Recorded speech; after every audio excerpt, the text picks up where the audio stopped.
Bismillahirrahmanirrahim. Assalamualaikum warahmatullahi wabarakatuh. Perkenalkan, nama saya Syakirin dengan nomor NIM 4 2021 05095, kelas 3C Prodi Akuntansi Keuangan Perusahaan. Presentasi ini diajukan untuk memenuhi tugas ujian akhir semester 3 mata kuliah Sistem Informasi Manajemen dengan dosen pengampu Ibu Indah Permatasari, SST MAK. Baiklah, langsung saja saya akan menjelaskan tentang jenis-jenis sistem informasi yang sering digunakan. Tapi sebelumnya, saya akan menjelaskan sedikit tentang pengertian dari sistem informasi. Sistem adalah sekumpulan unsur atau elemen yang saling terpadu dan bekerja sama satu sama lain.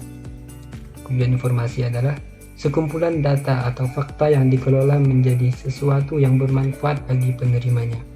Jadi, sistem informasi adalah suatu sistem atau komponen yang saling berhubungan dari pendekatan input sampai output dengan tujuan untuk pertimbangan pengambilan keputusan.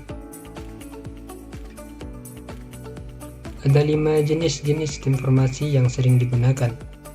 Yang pertama ada Enterprise Resource Planning, yang kedua ada Data Warehouse, yang ketiga ada Export System, kemudian yang keempat ada Geographic Information System, kemudian yang terakhir ada Office Automation System. Baiklah, kali ini saya akan menjelaskan untuk yang pertama, yaitu Enterprise Resource Planning. Enterprise Resource Planning adalah suatu model sistem informasi yang memungkinkan organisasi untuk mengotomatisasi dan mengintegrasikan proses-proses bisnis utamanya. Enterprise Resource Planning memecah kebutuhan berbagai hambatan fungsional tradisional dalam organisasi dengan cara memfasilitasi sharing atau berbagi data, berbagi aliran informasi, dan mengenalkan atau menyalurkan praktik-praktik bisnis yang umum diantaranya. Semua pengguna dalam organisasi, sistem ini berusaha memanfaatkan hardware dan software untuk berbagai kebutuhan kerja tiap bagian perusahaan. Nantinya data yang dikelola hardware dan software ini.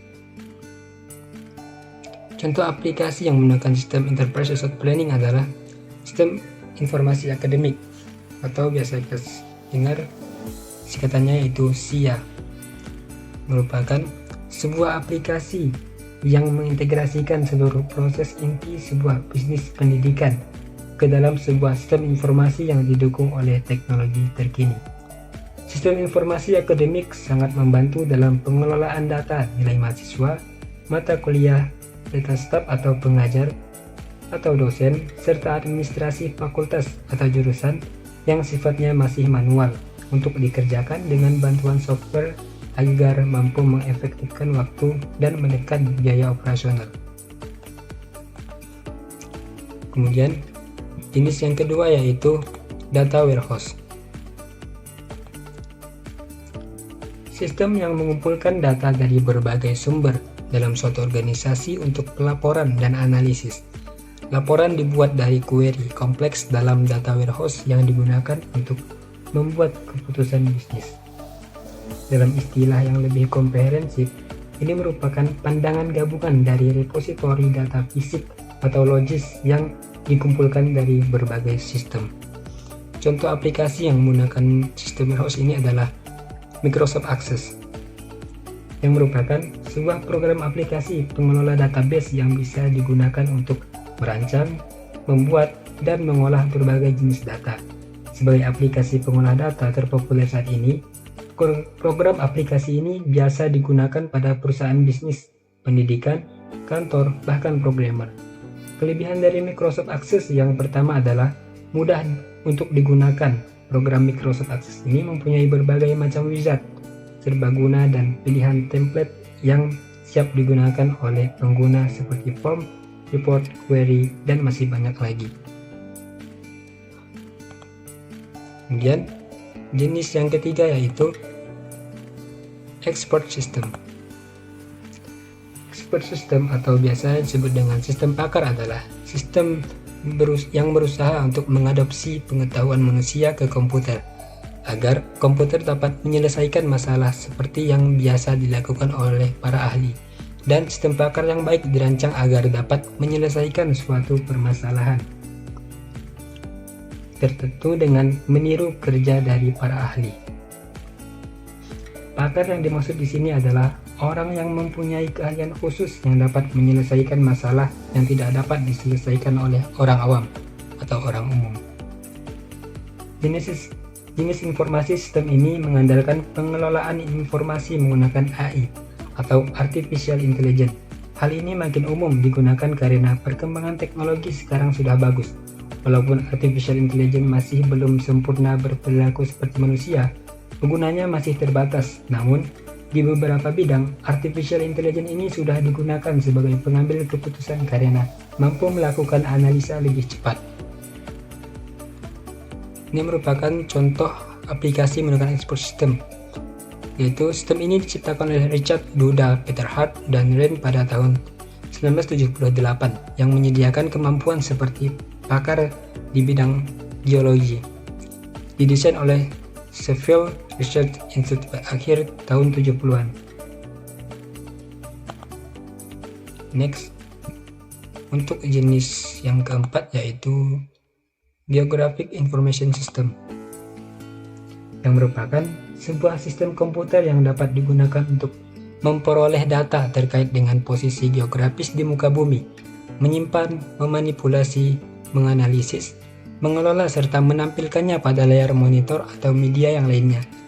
Geographic Information System dapat menyajikan berbagai macam data dalam sebuah peta.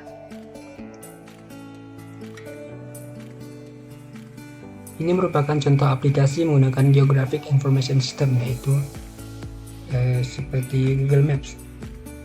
Jenis sistem informasi ini mengambil berbagai data dan informasi menurut posisi geografi untuk tujuan tertentu.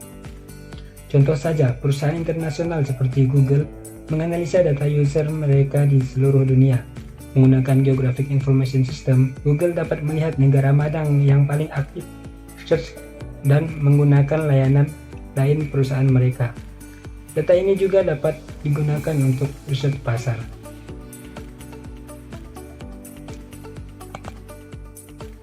Kemudian, jenis yang terakhir yaitu Office Automation System, yang merupakan penggunaan alat elektronik untuk memudahkan komunikasi formal dan informal, terutama berkaitan dengan komunikasi informasi dengan orang-orang di dalam dan di luar perusahaan. Untuk meningkatkan produktivitas kerja, awalnya menggunakan Office Automation atau otomatisasi kantor hanya terbatas pada kalangan pabrik industri saja. Namun, saat ini pengguna sudah menyebar hingga kalangan perkantoran. Jenis sistem ini banyak digunakan pada kantor. Komponen penting pada sistem ini adalah alat komputasi, software, dan juga SDM. Selama komponen ini terpenuhi dan memiliki fungsi efisien, komponen lain seperti media komunikasi dan database tidak perlu terlalu advance. Contoh aplikasi menggunakan Office Automation System adalah Gmail. Pengguna jaringan komputer yang memungkinkan para pemakai mengirim, menyimpan, dan menerima pesan-pesan dengan menggunakan terminal komputer dan alat penyimpan. Dengan Gmail, email Anda tersimpan dengan aman di cloud. Anda dapat membuka pesan dari komputer atau perangkat apapun dengan browser web, jika diizinkan oleh administrator. Anda dapat bergabung atau memulai rapat video di Google Meet langsung dari Gmail.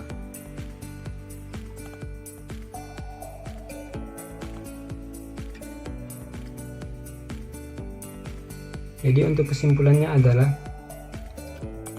menggunakan sistem yang sesuai dengan kebutuhan memang paling baik. Banyak perusahaan bahkan melakukan modifikasi pada komponen sistem informasi agar sesuai dengan fungsi bisnis mereka. Untuk melakukan modifikasi, tentu pengetahuan akan jenis sistem yang digunakan penting untuk dipahami. Demikian penjelasan yang dapat saya sampaikan, kurang lebihnya saya mohon maaf. Semoga bahasan di atas dapat kita pahami tentang sistem informasi. Wabillahi taufiq wal hidayah. Wassalamualaikum warahmatullahi wabarakatuh.